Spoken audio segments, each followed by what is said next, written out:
தனது 16 வயதிலேயே மரணம் என்பதை அறிந்த மார்க்கண்டேயர் தன் வாழ்க்கையை இறைவனிடத்தில் அர்ப்பணித்து திருக்கடையூர் கோயிலின் சிவலிங்கத்தை தழுவியபடி பக்தியில் ஆழ்ந்தார்.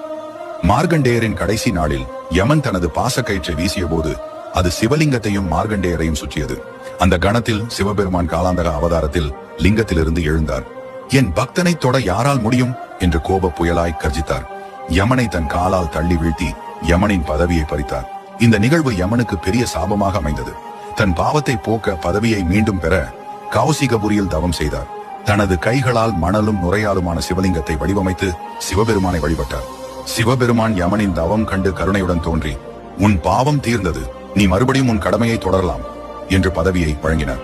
யமனின் கைகளால் உருவாக்கப்பட்ட அந்த சிவலிங்கத்தை பின்னர் விஸ்வாமித்திரர் தன் கரங்களால் நிறுவினார்.